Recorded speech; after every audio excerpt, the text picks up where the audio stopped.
talk about how he did the auto bailout and the Recovery Act, and very difficult. Fuck that guy. Nobody gives a fuck what you have to say, you fucking idiot. Hey, everybody, welcome to the show. All right, give me a minute here. Just doing a couple things. Getting ready. I just wanted to start because I noticed it was 7:10. I was like, oh man, the Trendies are probably expecting a show.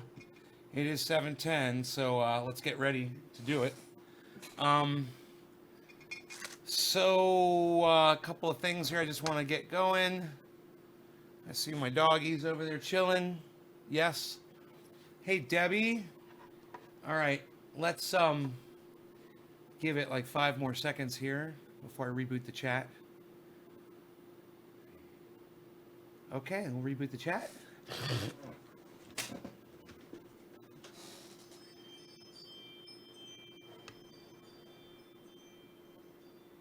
Okay, great. So I think we're gonna do it like this. We're gonna put this over here. We'll take this and put this over here. And you guys are right there. Hey, Lisa, how's it going? Hello. We can go like this.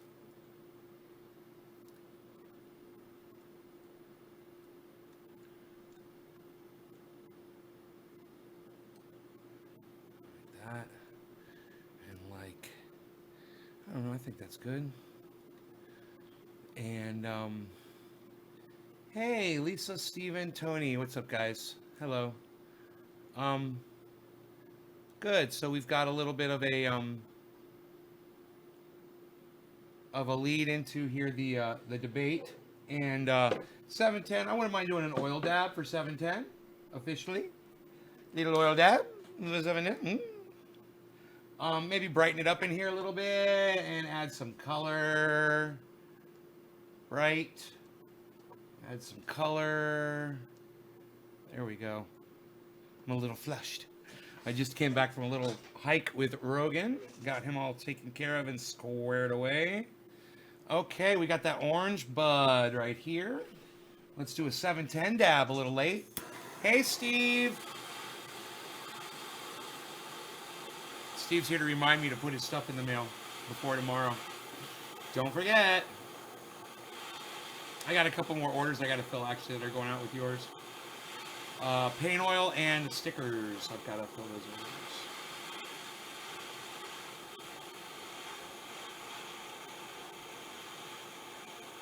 So the debate starts in 45 minutes. There's the countdown.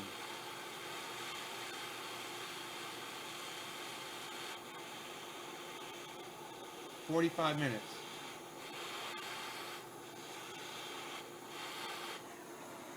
All right. No law regarding cannabis. Cannabis is intended for all. Cheers, everybody. Hope you guys are all here to enjoy a nice debate. I want to see Bernie Sanders just eviscerate Biden. All right. Cheers, guys.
Hey guys, what's up, Flowers, Yohash, Connie, Sean, Pro, Steve, Tony. Okay, cool, I got y'all.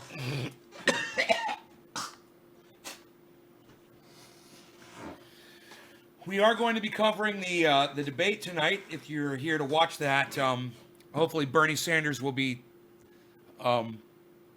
throwing those Hail Marys that he needs to throw, you know, because this is it. This is it. This is his last chance, basically, to convince people that he's the best choice for President of the United States. I thought they said Bernie don't have a chance. He is too far behind with the word "too" spelled wrong. They, and who is they? Dan, you know, it's like he's not, or he wouldn't be doing this, obviously. And someone like you, I mean, you just, it's like you lack the ability to just reason. Let me just give you an example.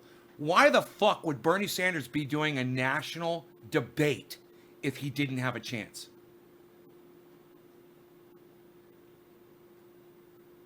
And if he didn't have a chance, why would his opponent be showing up to it? You see, it's these stupid little things that you guys, some of you, like Dan Toy, just refuse to think of on your own. You couldn't have taken 1 second to figure that out? Hey, Smokey B. Davis. Yeah, my name's Nay, okay? N-A-Y. Thanks. Thanks for joining the live stream. But it's N-A-Y, not Ben. Hey, Danny. Hey, Health. Heath. Sorry. Crazy Bernie. Yeah, crazy Biden. Yeah, have you watched Biden speak lately? Yeah, tonight's the night, man. I mean, that's why we're going to watch. Hopefully he's going to step up and do what, you know, a lot of people on the left have been telling him to do, which is to call Biden out on his bullshit. Quit calling him your good friend, Joe Biden, and quit saying that he's a great leader. He's not. You know, he's a racist piece of fucking shit. I'm not really too interested in what Anderson Cooper and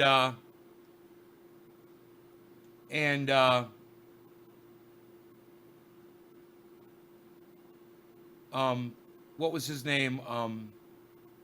I knew it was you. Alfredo sauce. Anderson Cooper and Alfredo. Anderson Cooper with Alfredo sauce. Democrats say, okay, he'll do fine. Nice, already annoyed Lowell. Charlie, he's a fighter. Bernie didn't believe Bernie will beat Trump. Already annoyed Lowell. Hey, Charlie, I'm not annoyed. Suck my dick. You got a block. We didn't come here to make jokes about me getting upset or me getting mad or my feelings on anything. And if that's why you're here, suck my dick, fuck off. All right? If I was so annoyed, why is Dan Toy still here, you fucking prick? You're the one that got the block, not Dan Toy. Dan Toy did not annoy me. Not yet. But let's let him open up his fat fucking mouth a few more times and see where he goes with it. Maybe he can get me to the point where I'll block him too. I don't know. I'm betting he will. With an opener like that. Coconut Dan says Trump will win again. Why do you call him racist? He's definitely got the black vote. Oh, blacks can't be racist, Jonathan? You never seen blacks be racist? Huh. Interesting.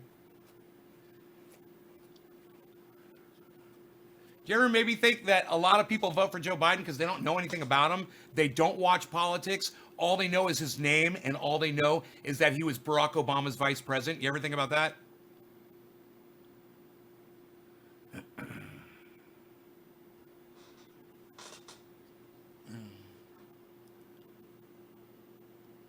Open carry out only.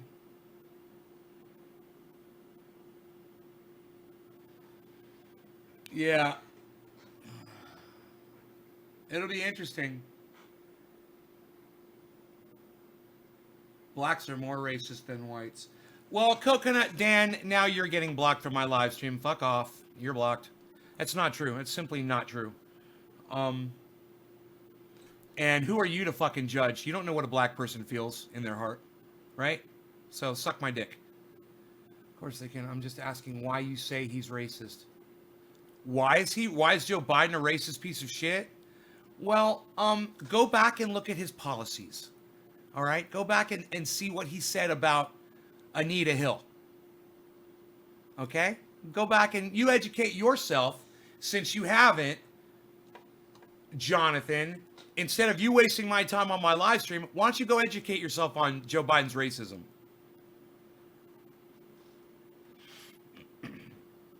How much is Bernie paying you? Heath, you're getting blocked from my live stream too, because that's just stupid.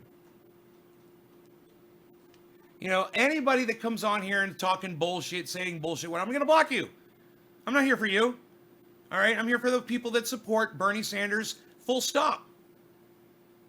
And if you want to shout your support out for Donald Trump or Joe Biden, that's fine. But if you come on here lying, talking bullshit, disrespecting me, or disrespecting Bernie Sanders, you're going to get kicked the fuck off my live stream instantly. So, like I said, I'm here to get high with my friends. It's 4:20. I'm a little late. Sorry about that. Let's get high. With a nice big fat dab of orange bud.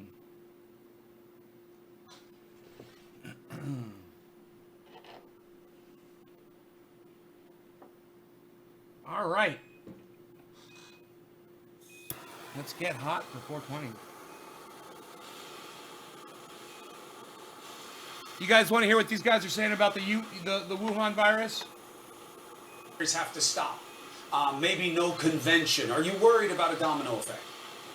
I don't think we're going to need to deal with that, Chris, because fortunately there are so many states where, for instance, you look at Washington, Oregon, California, Colorado, there's vote by mail, no excuse absentee voting. When you spread out early voting, you can eliminate or minimize the extent of regarding lines. cannabis There's a lot citizens you for all. can do. Cheers, And everybody. frankly, Democrats have been fighting to make voting easier for eligible people.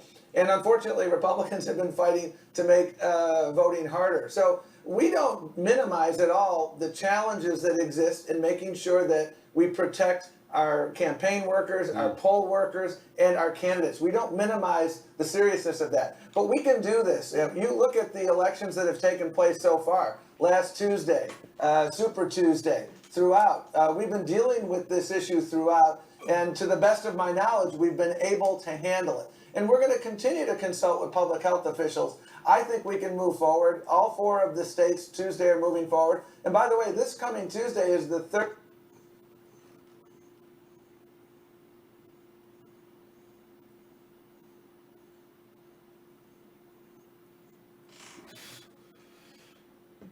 Yes, I am streaming the debate live here, Dan. That's hence the title of this video.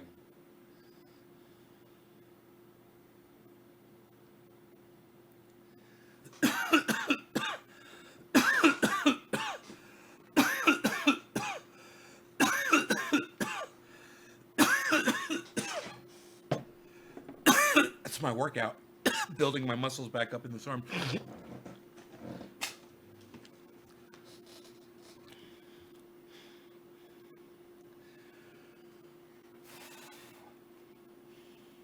Trump says, relax, we're doing great. It all will pass. That was Donald Trump's quote. They were quoting him. Gloria Borgia, Gloria Borgia. And they were still duking it out in the middle of a regular campaign, it would be very different. I think tonight they're going to unite against Donald Trump and the way he has handled the coronavirus. And I think you'll hear from Joe Biden about how they would have handled it differently in the Obama administration. But I also do believe that you're going to see a lot of Bernie Sanders saying to Joe Biden, I told you so. He's coming around to a couple of Sanders' positions on college affordability and bankruptcy reform. And so you're going to see Bernie Sanders saying to... And that's why it's not right that Joe Biden is running against Bernie Sanders. He's literally stealing parts of his platform just so he can take his voters away. And you know, once he becomes president of the United States, he'll flip back. He'll flip back to his bullshit Republican ways. You'll see. Because I'm afraid that's what's going to happen. Question. We really don't know how it's going to impact. They all seem determined to move forward a lot of early voting in those states. But Anderson, we should focus for a second on how astounding it is. It was just 18 days ago that they had their last debate. There were 7 candidates on a stage. The speculation was that if Joe Biden didn't do really well in South Carolina. So he's just trying to pump up Joe Biden. That's what David Axelrod is. He's an extension. He's like the tip of the dickhead on the end of the Democratic establishment. That's what he is, David Axelrod. He's like the tip of the cock, you know, and he's just leading them all. All those people out of work in Ohio. Yeah, you know, out of work, but hey, Mike, in this Trump economy, everybody can afford $1,000 emergency, right? So everybody should be fine. Everybody's got money saved up. It's a great economy. It's a fantastic economy. And nobody has anything to worry about, right? Why are you complaining? Are you trying to say that people don't have enough money to make it through a few weeks without work? Well, that would mean that the economy's not that great, wouldn't it? You guys can't afford an emergency? You know I'm being sarcastic, right? Of course I know you can't.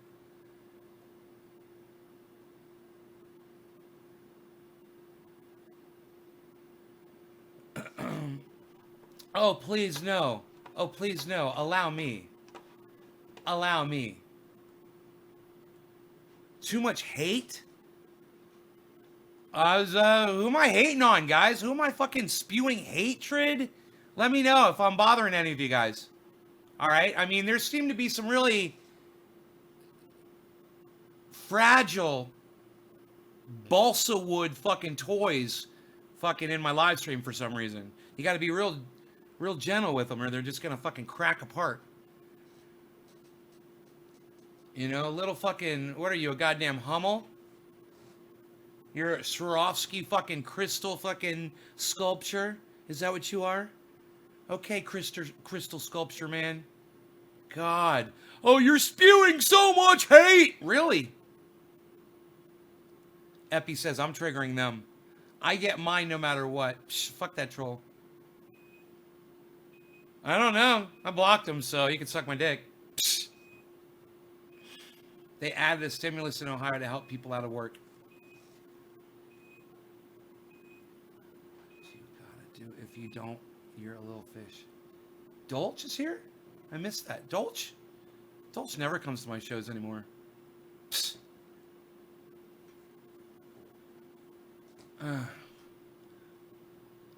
It's showing flipped to us. I know.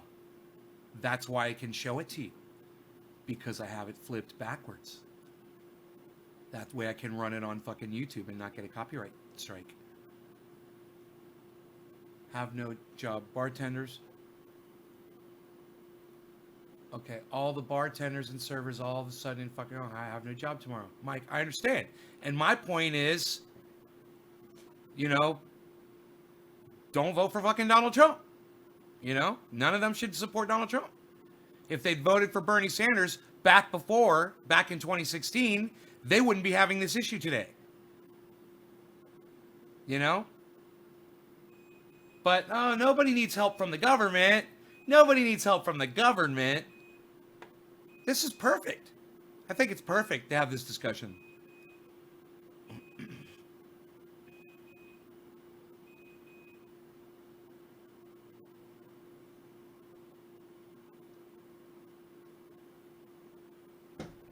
There's a kitty cat over here on my window. Look at that. There's a kitty cat right there on my window. It's a kitty cat on my window. Look at that.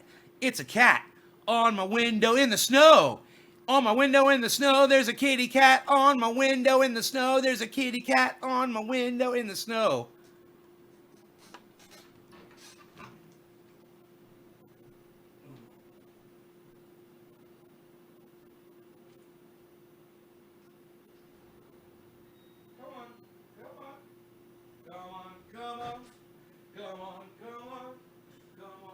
Oh, you need food, don't you? You need food. Harley needs some food. Harley needs some food today. Man, I cleaned up the kitchen so nice today. I did my composting. Didn't I? I did my composting. I made a composting video. What? I got it done today, man. I'm thinking about a splash of Cafefe. What do you say about that? Coffee? Cafefe. A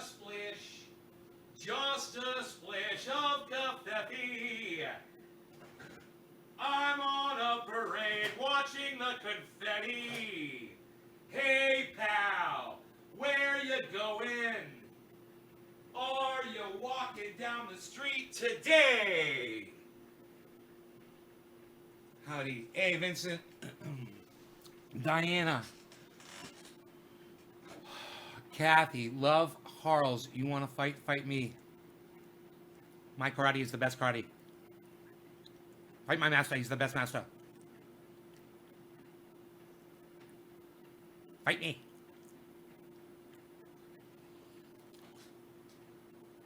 You want to fight? Fight me. You want to fight? Fight me.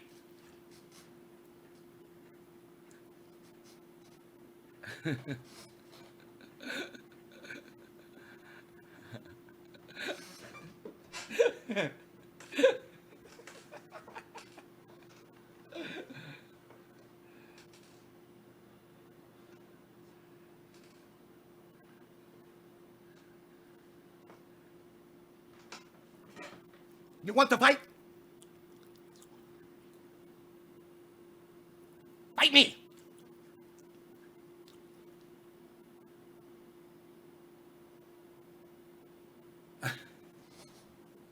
I could do that all day.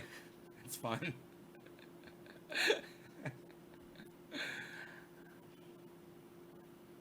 So, you guys thinking about splashing Covfefe? You gotta love these Keurigs. I gotta ask you guys, does anybody out there have a Keurig? And does anybody see my video? Never believed in Donald Trump, and I'm so glad I never voted for him. He's a liar, and he cannot be trusted. Diana Bauer, you and I both. I would have never voted for Donald Trump. Trump is the man. Who gives a wild fuck who the Democratic nominee is, says Zombie. Nay, will elbow you to death. Kathy knows. All right, let's hear what Anderson Cooper has to say about the coronavirus. Without a live studio audience because of the coronavirus. Join us now, someone who knows the debate stage well, who threw his support behind Joe Biden, former candidate, and CNN political All right, fuck Andrew Yang. I don't give a fuck what he has to say. No, I'm just kidding. I'll put him on. dynamics of He is a douchebag, and he is supporting Joe Biden because he's a lying fucking douchebag. And all of you people that were supporting Andrew Yang, now you all know.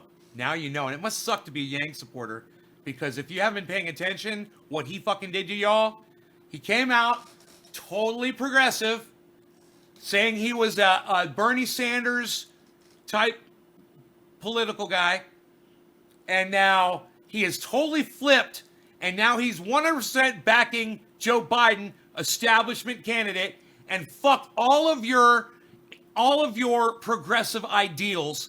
He doesn't cover any, he doesn't believe in any of them anymore. And now he's a commentator for CNN. So all of you Yang gangs got the Yang Wang right up your ass.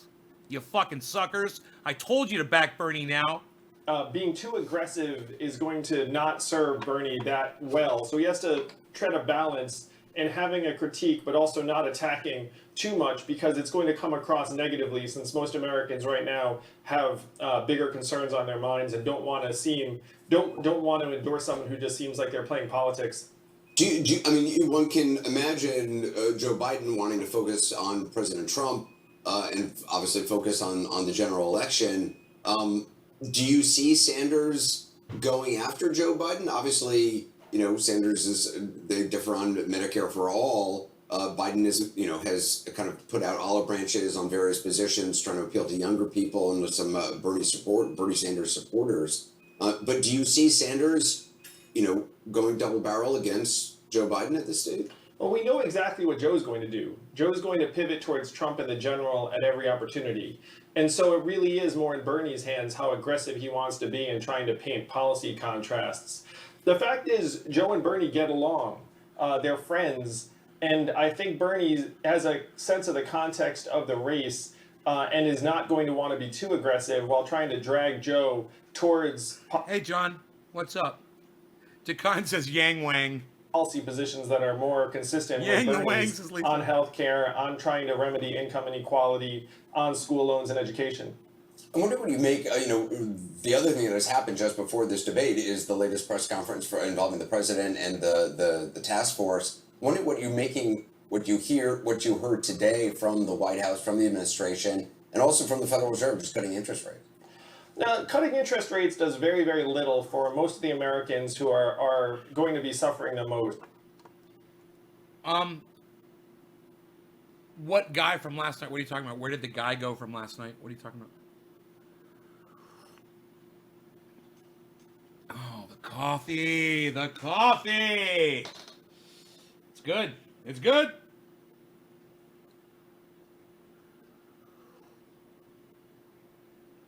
Wow, Jonah. You can't hear Netflix. You're calling it Netflix. I love it. Is that starting to catch on? Netflix? That's great.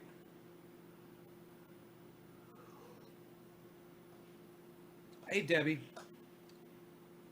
I've been watching Better Call Saul, the old ones, enjoying them. No spoilers, guys, for the new ones. I'm not watching those yet because I don't think my machine is recording them.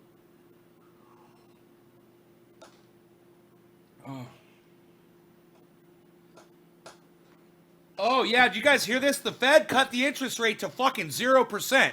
Have you guys heard this? Listen to this. This is important. This is really big. Very basic and simple precepts that have been ignored in this election or mocked, really. Someone in power, Van, has to tell you the truth when it matters. Yes. That is now a precious commodity. How does that play? Is it just presumptive that anybody does better than Trump on that level? Well, it's hard to know, but I tell you what, Bernie Sanders, his reputation and a brand of being the guy that tells you what he thinks, and he's a straight shooter, and he does have an opportunity tonight. Now, we kind of assume that he's going to go out there and Thank you, Van. with kids' gloves. Wow. We have seen debates actually flip the whole thing upside down when we saw, Bloomberg get taken out by Elizabeth Warren. We don't know what Bernie's going to do. I'm going to tell you what he could do. There, on these kind of issues, there are constituents that could hear a Bernie Sanders message tonight and hear it totally differently. If you got a bunch of student loans, it's streaming on if Bernie YouTube. Sanders comes out, why don't we just forgive all your student loans? Streaming Just on put Facebook. $1 I'm billion streaming into everywhere. Banks and everything else. Let's get your student loans off the table. Why don't we have a nationwide moratorium on evictions for everybody until this thing is over? If you're in prison, especially if you're waiting trial, There, can you see the chat now? Waiting for 3 months, 6 months, let you come home. Homeless people, you got a bunch of schools, campuses sitting there, hotels open, empty. He could come out with very, very bold ideas that might actually put Biden in a position of Right seeing on, Diana, that he's I'm with not you. Actually up to I'm dealing off with the grid, too. full scope and scale of this challenge. So you could see a debate performance from Bernie. Northern that takes California us up in the right. mountains. Let's get quick takes. Off What do you grid. think? Yeah, well, I think also this is a one-on-one debate. There isn't, Biden typically has not done that well in debates. He's had a couple debates where he's done well. Bernie typically doesn't mess up. He's always on point. He's always going. He's not confused. And sometimes when Biden has people go after him, he can stumble a little bit. And so there's nothing to deflect to here. There's no other person that's going to jump in. And so I think it'll be interesting to see that dynamic if Bernie starts going after him, even on policy, what that kind of interaction is like. Do you think there's a chance that Bernie does what Van is suggesting in the extreme, which is we need a truth teller right now? Joe, I love you. You're a friend of mine. You've struggled in the past. And this country needs somebody that they know will tell them the truth every time out. That can only be me. Only I can tell the truth every time, to paraphrase the If president. he could, if I'm Joe Biden, I want to go calm, cool, presidential. I can respond to that very simply. How? Because the American public, as I say, we've talked about this, we are in a crisis. And they want to see somebody, look, I can be president. That's what they want to say. Look, And I you can be wanna see- president. So if the hotter that Bernie may go with Joe, the smarter Joe would be to say, look, I'm presidential. I can deal with this. I mean, here you had a president of the United States today, Chris, in the middle of this pandemic. I wanted to finish crisis my going coffee on. while it was What hot. is he doing? He's tweeting about Hillary's So good. emails. He's tweeting against Chuck Schumer, and he's saying I may give a pardon to Michael Flynn. The world is worried to death today. And I remind you that it was Donald Trump who cut in 2018 the epidemic response unit inside the White House. He then has cut the CDC funding for epidemic response by 80%. We were forward-leaning in 49 countries. We reduced that by 39 because the funding cut, and guess who got cut? China, where this whole thing started. Trump owns this, and both Bernie and Joe tonight make sure the American public knows the truth about this. Well, the big debate is only 20 minutes away, so we will see how this plays out in real time as the nation, without question, faces an historic crisis. A Hey, lot of people will be Chuckles. home watching. So let's take a break now. Stay with CNN. Chuckles, McGursky, McGriddle, McGee. Chuckles, McGursky, McGriddle, McGee. Chuckles, Chuckles, Chuckles, Chuckles, Chuckles. When's the debate? He just said 20 minutes. There was literally a countdown on the screen, but I know it's backwards. It might be a little confusing for some of you. But he just said 20 minutes. The debate starts in 20 minutes. It's 18 minutes now. The debate starts in 18 minutes. Nice to the break. Yeah, break at the top. Nice to the top. Break's gonna go full screen to top break. Yeah, nice gonna go full screen break. I wonder if there's like an easy way to go full screen. Like really quick. Cam. You think it'd be under layout? There'd just be like a fucking full screen, boom, button. To auto crop. What about reset? What if I just hit reset? That didn't do anything. Blah blah. Yeah, I don't know. What if I click refresh? LaFlau? That didn't do any. Unreal. Okay, that didn't do it. That didn't resize it. I was just like, okay, I can grab it. If I move it like this, if I just grab it, LaFlau, it doesn't go full screen. If I go like that, I can't do that. It's so weird, man. I got to take it from the corners. And like, it takes so long. But I was trying to go full screen with it. There we go. All right, let's just kind of block that out there for a second. Wait, where? Unreal. There we go. Now we're back. All right, let's do a dab. Dab, can it do dab, dude? Can it do dab? Got a dab ready, dude? Nice, can it do dab, dude? Can it do dab, dude? Do the dab, bruh. Aurelian, what's up? Stove cut my own wood, and I built my own compost toilet, and I'm a survivor. Screw Donald Trump. Fuck yeah. Internet speed there, brother. My internet speed, it varies. It just depends. Why do you ask, Hash? I always picture Kepler when he does that. Purple haze. Yo, bro, can it do adapted? Yeah, nice, can it do adapted? Yo, bro, can it do, yo, bro, can it do adapted? Yeah, dude, can it do adapted? You think of Kepler, huh? That's funny. I'm not doing an impersonation of Kepler, but I think of Kepler too when I do that. Isn't that funny? All right, no law regarding cannabis. Cannabis is for all. Cheers, everybody. I guess it's just because we both love Kepler. Can't get enough of Kepler. Cheers, everybody.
Man, I got a hot flash. Holy shit. Oh, that feels good. A hot flash and then just total relaxation. Capper's like, I got this bulb packed, I think, off script. Got this bulb packed, man.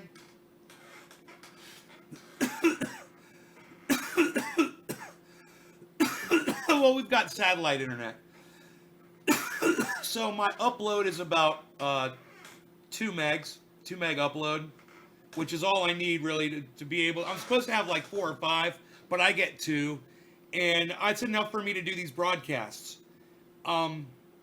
Even in the rain, I'm able to broadcast. It surprises me sometimes when it's pouring rain, and I'm able to people are like, no, you got a perfectly clear connection. I'm like, I can't believe it.